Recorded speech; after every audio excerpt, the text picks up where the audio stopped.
Lâche ton passé. Allah t'a réservé un avenir bien meilleur. Assalamu alaikum wa rahmatullah wa barakatuh. Si tu écoutes cette vidéo aujourd'hui, ce n'est pas un hasard. Il y a des moments dans la vie où Allah te place exactement devant les paroles que tu as besoin d'entendre. Peut-être que tu traverses une période difficile. Peut-être que ton passé te pèse, que tu regrettes certaines décisions, ou que tu sens ton cœur fatigué. Mais reste jusqu'à la fin, car ce message peut véritablement changer ta route. Avant d'aller plus loin, prends une seconde pour t'abonner, liker et partager cette vidéo. Pas pour les chiffres, mais parce que tu pourrais être la cause du réveil de quelqu'un, la cause du retour d'un cœur vers Allah. Chaque partage, chaque like, chaque commentaire devient une sadaqa continue si un seul cœur se rapproche d'Allah grâce à toi. Aujourd'hui, on va parler d'un sujet qui touche chacun d'entre nous, comment lâcher un passé qui nous détruit, comment sortir de la culpabilité, des regrets, des blessures, et surtout, comment comprendre qu'Allah t'a réservé un avenir bien plus grand que ce que tu imagines. Toi, tu regardes ton passé, mais Allah, lui, regarde ton avenir. Et si tu savais ce qu'il te prépare, tu cesserais de t'accrocher à ce qui te fait souffrir. Reste bien concentré. Ce que tu vas entendre maintenant peut être le début d'un renouveau dans ta vie. Combien de fois ton passé t'a empêché d'avancer? Combien de fois as-tu voulu aller de l'avant?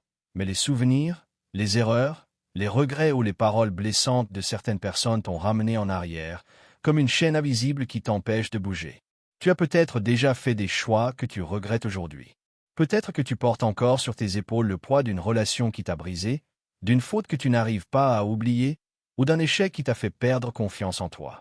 Parfois, ce ne sont même pas les autres qui te retiennent, mais ta propre voix intérieure qui répète encore et encore que tu n'es pas digne, que tu n'y arriveras pas, que tu n'es plus la même personne depuis ce qui t'est arrivé.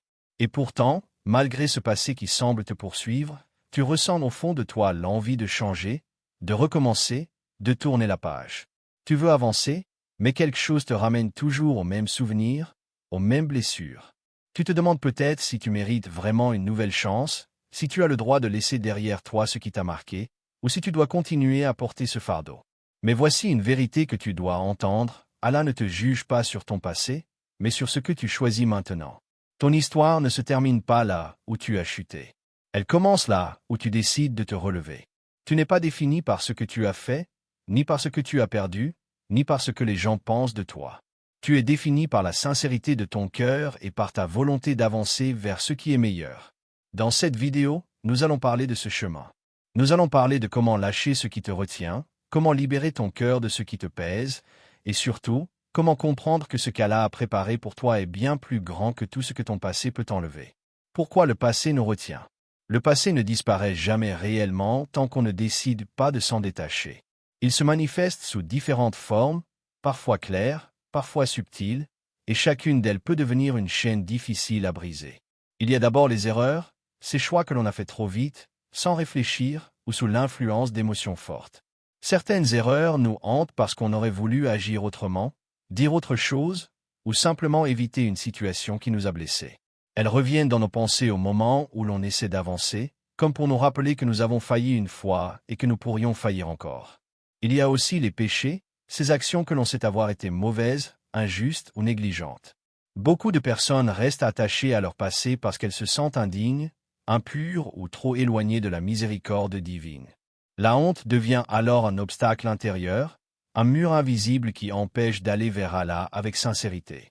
Psychologiquement, le cerveau associe ces souvenirs à un sentiment de culpabilité, ce qui crée une boucle permanente où l'on revisite sans cesse les mêmes événements, les mêmes remords, sans jamais réussir à les dépasser. Les traumatismes, eux, agissent différemment. Ils s'enracinent profondément dans l'esprit et le cœur. Une trahison, un abandon, une humiliation, une perte brutale ou une période difficile peuvent laisser des traces qui semblent indélébiles. Ces blessures influencent notre manière de penser, de réagir et même d'aimer. Elles font naître des peurs irrationnelles, comme celle d'échouer à nouveau, d'être rejeté ou de revivre la même douleur. Spirituellement, ces traumatismes nous éloignent parfois de la sérénité, car ils créent une confusion entre ce que nous avons vécu et la perception que nous avons de nous-mêmes. Les personnes toxiques jouent également un rôle important dans ce lien avec le passé. Certaines relations laissent des marques profondes. Une personne qui nous a rabaissés, manipulés, utilisé ou trahi peut continuer à influencer nos décisions bien après avoir quitté notre vie. Leurs paroles négatives se transforment en pensées internes, comme si leur voix continuait à parler dans notre tête. Même après leur départ, on peut continuer à vivre selon leurs jugements, leurs critiques ou leurs attentes, ce qui empêche de se reconstruire pleinement. Il y a enfin le regret des opportunités ratées. Les occasions que l'on n'a pas saisies, les chemins que l'on n'a pas empruntés, les projets que l'on a abandonnés trop tôt. Ce regret peut devenir paralysant, car il crée une nostalgie d'un futur qui n'a jamais existé. On se met à imaginer ce que la vie aurait pu être, jusqu'à oublier ce qu'elle pourrait encore devenir. Le regret enferme dans une illusion, une vision idéalisée d'un passé que l'on ne pourra jamais récupérer. Toutes ces attaches ont un point commun. Elles bloquent à la fois l'esprit et le cœur. Psychologiquement, elles occupent l'espace mental, empêchant la clarté, la concentration et le renouvellement. Spirituellement, elles empêchent la lumière et la tranquillité d'entrer. Car pour accueillir ce qu'Allah nous prépare, il faut parfois libérer la place que le passé occupe encore en nous. Beaucoup vivent ces situations sans le dire. Une personne qui sourit devant les autres peut être brisée à l'intérieur par un souvenir qu'elle ne peut pas oublier. Un homme peut sembler fort alors qu'il est rongé par la culpabilité d'un acte commis des années plus tôt. Une femme peut avancer dans sa vie tout en portant encore la douleur d'une relation qui l'a détruite. Tous ont en commun cette bataille intérieure, vouloir avancer, mais sentir constamment le poids de ce qui a été. Ce poids, tant qu'il n'est pas compris et libéré, continue de retenir, même lorsqu'on pense être prêt à changer. Ce que dit Allah sur le pardon et le renouveau. Le pardon occupe une place centrale dans la relation entre l'être humain et son Créateur. Allah rappelle à plusieurs reprises dans le Coran que sa miséricorde dépasse largement nos fautes et que le repentir sincère peut transformer le plus sombre des passés en lumière. Dans un verset d'une profondeur immense, Allah dit, « Ô mes serviteurs qui avez commis des excès à votre propre détriment, ne désespérez pas de la miséricorde d'Allah. Certes, Allah pardonne tous les péchés. » Ce verset est une invitation directe à ne jamais se croire perdu, à ne jamais penser qu'une erreur peut nous fermer la porte du retour. Il rappelle que le désespoir n'a aucune place dans le cœur de celui qui connaît la miséricorde divine. Dans un autre verset, Allah dit, « Certes, Allah aime ceux qui se repentent et il aime ceux qui se purifient. » Ce verset ne se contente pas de promettre le pardon. Il affirme que le repentir sincère est un acte aimé par Allah. Cela signifie que chaque fois que tu reviens vers lui, même après être tombé plusieurs fois, tu ne reviens pas avec honte, mais avec une action qui est aimée, valorisée et accueillie. Les paroles du prophète renforcent encore cette compréhension. Dans un hadith célèbre, il est rapporté qu'Allah se réjouit plus du repentir de son serviteur que l'homme qui retrouve sa monture pleine de provisions après l'avoir perdue dans le désert. Ce récit montre l'intensité de la miséricorde divine, une miséricorde qui dépasse tout ce que l'esprit humain peut imaginer. Un autre hadith affirme qu'un homme qui se repent sincèrement d'un péché est comme quelqu'un qui ne l'a jamais commis. Cette parole transforme complètement la vision du repentir. Il n'est pas seulement un effacement, mais un véritable renouveau. Spirituellement, cela signifie qu'aucune erreur, aussi lourde soit-elle, n'est définitive. Ce qui compte, ce n'est pas la faute elle-même, mais ce que tu choisis de faire après. Le repentir ouvre une porte que rien ne peut refermer, sauf le refus de l'emprunter. Allah ne regarde pas ton passé pour t'écraser ou te condamner. Il regarde ton cœur au moment où tu décides de revenir vers lui, et il sait exactement ce que tu as traversé, ce que tu as ressenti, et ce que tu essaies de réparer. Le message est clair. Allah aime ceux qui reviennent vers lui. Il n'aime pas la perfection, il aime l'effort sincère. Il n'aime pas l'illusion de la pureté, il aime la vérité de ceux qui reconnaissent leurs limites et cherchent à s'améliorer. La miséricorde d'Allah n'est pas conditionnée à la grandeur de ton passé, mais à la sincérité de ton repentir. Aucun péché, aucune erreur, aucune chute n'est plus grande que sa miséricorde. Tant que tu es vivant, tant que ton cœur bat, la porte est ouverte. Tu peux repartir à zéro, tu peux reconstruire, tu peux changer. Rien dans ton passé n'est plus puissant que la capacité d'Allah à te pardonner et à te renouveler. Comment se libérer de son passé? Se libérer de son passé n'est pas un acte instantané. C'est un processus, un cheminement qui demande de la lucidité, de la sincérité et une volonté de changement.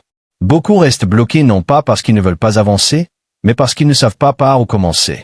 Voici les étapes essentielles pour réellement tourner la page et reconstruire une nouvelle vie, intérieurement et spirituellement. Étape 1. Reconnaître son passé sans s'y condamner. La première étape consiste à regarder son passé en face, sans se mentir, mais sans se détruire non plus. Reconnaître ce qui s'est passé ne signifie pas s'y attacher. C'est accepter la réalité, comprendre que ce qui est fait ne peut plus être changé, mais que son interprétation et son impact peuvent évoluer. Beaucoup tombent dans l'autocritique excessive, s'accusent de manière permanente et revivent sans cesse les mêmes scènes. Pourtant, la reconnaissance n'a jamais été synonyme de condamnation. C'est un point de départ, pas une prison. Étape 2. Faire un repentir sincère, Tauba. Le repentir sincère est une libération. L'être humain n'est pas parfait, et Allah n'a jamais demandé la perfection. Ce qu'il demande, c'est un cœur sincère, une intention pure et un effort réel pour changer. Faire Tauba, c'est revenir à Allah en reconnaissant ses fautes, en regrettant sincèrement, et en prenant la décision ferme de ne pas retourner vers ce qui nous a éloignés de lui. Ce processus nettoie le cœur, allège l'esprit et permet de ne plus porter seul le poids du passé. Une fois la tauba accomplie, il devient essentiel d'accepter que ce pardon existe réellement, de ne pas continuer à se punir soi-même pour ce qu'Allah a déjà pardonné. Étape 3. Se détacher mentalement. Le passé se maintient souvent parce qu'on lui donne une place permanente dans nos pensées. Se détacher mentalement demande un effort conscient. Il s'agit de stopper les cycles de pensée qui ramènent encore et encore les mêmes regrets, les mêmes souvenirs douloureux, les mêmes scénarios imaginaires. Cela nécessite parfois de changer la manière de penser, de rediriger ses réflexions, d'interrompre les souvenirs dès qu'ils apparaissent et de se rappeler que le passé n'a d'impact que si on le laisse occuper notre esprit. Étape 4. Remplacer les anciennes habitudes. Aucune transformation ne peut se faire si l'on garde les mêmes habitudes, les mêmes comportements, les mêmes réactions. Pour se libérer du passé, il faut créer de nouveaux repères. Cela peut être une nouvelle routine spirituelle, un nouveau rythme de vie, un changement dans la manière de gérer le temps, ou de nouvelles activités qui remplacent celles qui ont mené à la chute. Le cerveau humain fonctionne par habitude. Tant qu'on ne remplace pas une ancienne habitude, elle revient automatiquement. Le changement authentique commence lorsque de nouvelles actions prennent la place des anciennes. Étape 5. Se concentrer sur ce qui vient plutôt que ce qui a été. L'une des plus grandes sources de stagnation est la fixation permanente sur ce qui aurait pu être. Le passé devient alors une référence qui empêche de voir les opportunités présentes et futures. Se concentrer sur ce qui vient, c'est choisir de tourner son regard vers l'avant.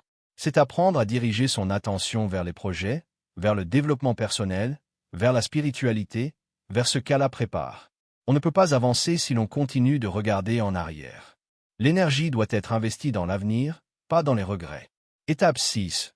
Accepter que certaines personnes ne doivent plus revenir. Il y a des personnes qui ont marqué notre passé, mais qui n'ont pas leur place dans notre avenir. Certaines relations, même si elles ont compté, deviennent un poids. Accepter cela demande du courage. Cela signifie comprendre que toutes les personnes que l'on a aimées, admirées ou suivies ne sont pas forcément celles qui nous aideront à grandir. Certaines relations empêchent la guérison, réactivent les blessures et ramènent constamment vers les mêmes erreurs. Se libérer du passé, c'est parfois fermer des portes définitivement, non pas par rancœur, mais par nécessité. Étape 7. S'entourer positivement. L'environnement a un impact énorme sur le cœur et l'esprit. S'entourer de personnes qui élèvent, qui encouragent, qui inspirent, qui rappellent Allah et qui soutiennent le changement est essentiel. Les bonnes compagnies facilitent la guérison et aident à maintenir les nouvelles habitudes. Elles créent un climat où le passé perd son pouvoir et où le futur devient plus clair.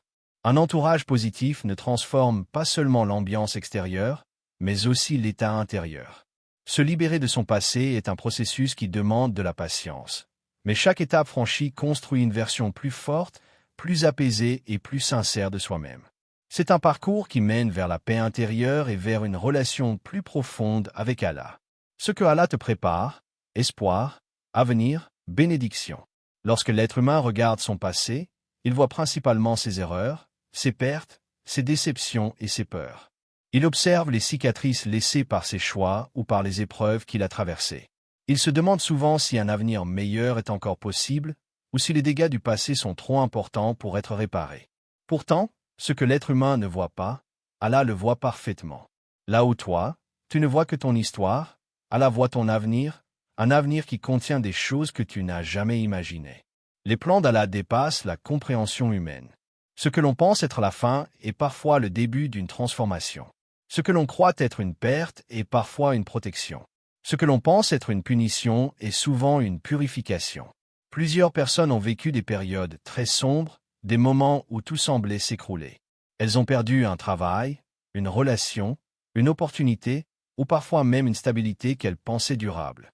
Pourtant, des années plus tard, elles ont vu que ce qu'elles considéraient comme un effondrement était en réalité le point de départ d'un renouveau qui les a menées vers quelque chose de beaucoup plus grand.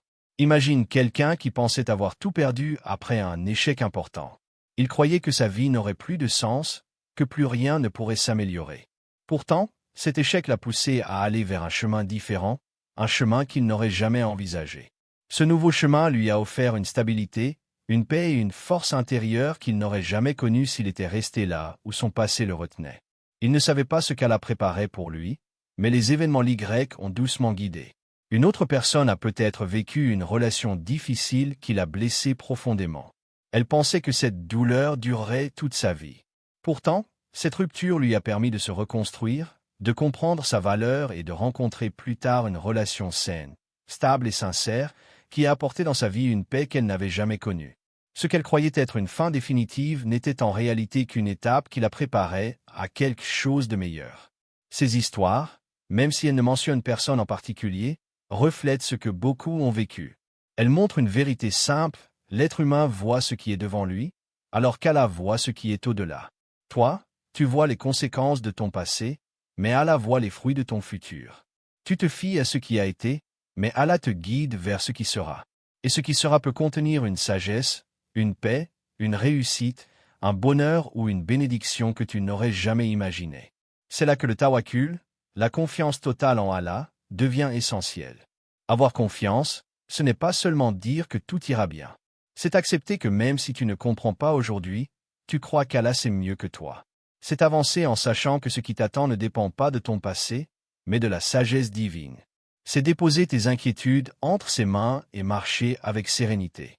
Quand tu fais confiance à Allah, tu ne construis plus ton avenir avec les pierres de ton passé, mais avec la certitude que ce que ton Seigneur prépare est toujours meilleur, même si tu ne le vois pas encore. Ce qui t'attend peut surprendre ton cœur, apaiser ton âme et transformer ta vie d'une manière que tu ne pouvais même pas imaginer. Comment recommencer une nouvelle vie avec Allah? Recommencer une nouvelle vie avec Allah ne signifie pas effacer ce que tu as vécu, mais construire autrement, avec un cœur purifié et une direction claire. C'est un nouveau départ qui englobe le mental, l'émotionnel et le spirituel.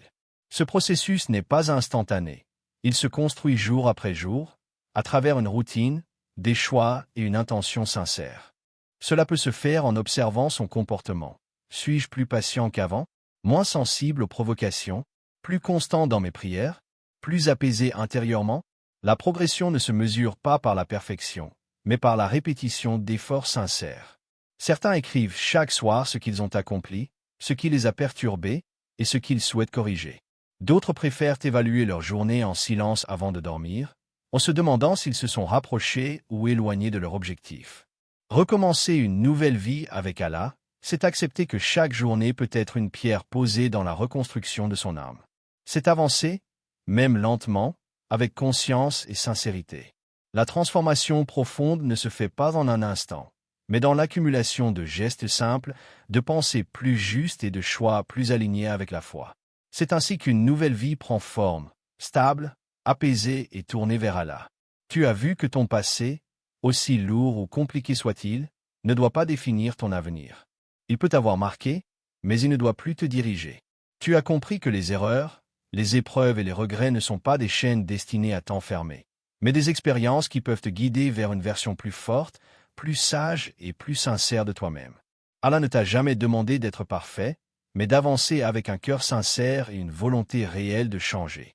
Rappelle-toi que le passé est fermé.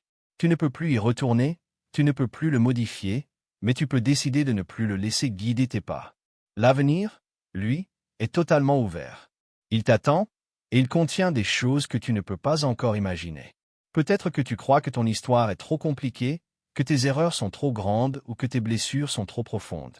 Pourtant, ce que tu vois comme des obstacles peuvent devenir les raisons mêmes de ta transformation. Ce qui t'attend ne dépend pas de ce que tu as été, mais de ce que tu choisis aujourd'hui. Les portes ne sont jamais fermées pour celui qui revient vers Allah.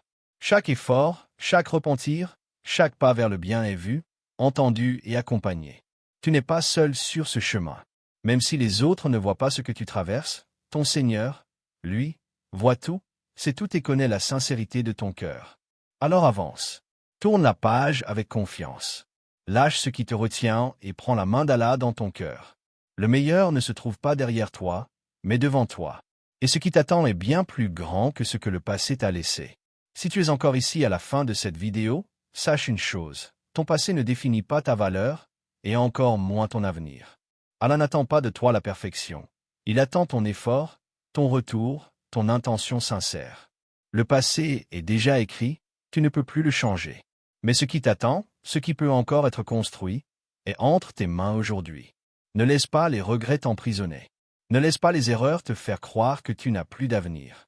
Allah ouvre des portes que personne ne peut fermer, et il ferme des portes pour te protéger, pas pour te punir. Alors avance. Là où tu vas est plus important que d'où tu viens. Et tant que tu marches vers Allah, chaque pas est une victoire. Avant de terminer, prends un instant pour aider cette chaîne à toucher d'autres cœurs. Abonne-toi, like, partage et surtout active la cloche pour ne manquer aucun rappel. Tu peux être la cause du retour d'une âme vers Allah. Que Allah purifie ton cœur de tout ce qui l'alourdit. Qu'il efface ton passé, apaise ton présent et illumine ton avenir. Qu'il te donne la force de te relever, la patience dans l'épreuve et la sincérité dans chaque pas que tu fais vers lui. Qu'il t'entoure de sa miséricorde, te protège du mal, et t'accorde un renouveau rempli de lumière, de pardon et de bénédiction. Amen. Que Allah te facilite et te guide vers ce qu'il y a de meilleur.